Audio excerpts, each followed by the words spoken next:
Good news out of Australia is those rescue workers there discovered a woman who was lost in the wilderness, luckily still with her car after 5 days. This woman has only been identified as Lillian. She's 48 years old, and as you saw, the authorities there finally reached her in this wooded area and helped her out of there. This is the tweet from the Victoria Police down there who pointed out, they said, see the moment that Air Wing located a woman who was missing for 5 days in dense Bushland. Yesterday afternoon, Air Wing were conducting a sweep of the hilly terrain, and they spotted Lillian's car at the end of a dirt road in the Mitta Mitta Bushland. So I guess that's some serious stuff. She couldn't find her way out.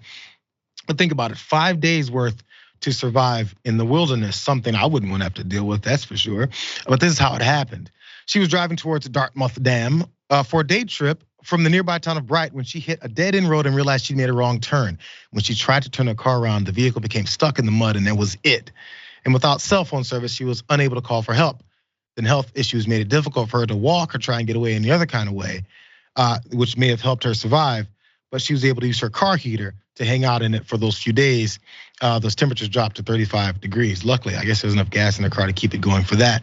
But what else? Yeah, she stayed warm, but wouldn't you be hungry and thirsty after 5 days? Lillian was not. Planning for a 2-hour drive, Lillian had only a few snacks, some candy and a bottle of wine. That's all she got, which she intended as a gift for her mother. Lillian does not drink, keep that in mind, but she eventually consumed that whole bottle of wine as her only liquid. And she also ate those, I think it was lollipops as the candy that she had.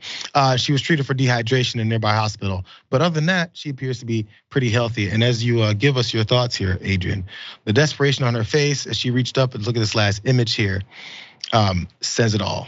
But she still had that blue tote in her hand. I think the wine bottle was in there.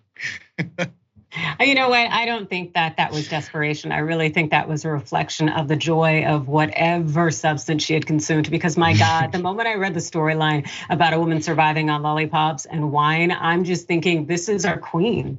Like, this is her. She's out here doing it.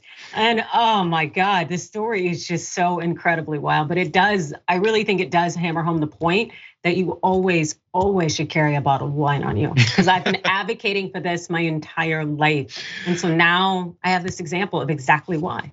I grew up in the Midwest and also St. Louis and Detroit. And there was always these survival tactic things. Say you get stuck on the side of the road, your car breaks down, it's the dead of winter. Keep a blanket in the back, keep this and that, make sure your gas is at this. There's all these things you're supposed to do. Apparently, it's keep wine. But the question now is red or white?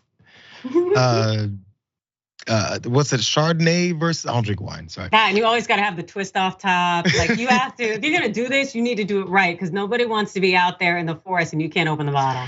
And lollipops are great because it's slow consuming. You don't just go right away and it's not like a bag of Skittles, that'll be done in a minute. So she was definitely hyped up, a little drunk, a little bit excited, a little bit on a sugar high. Still very happy that she found it, and then actually there's a good story behind it.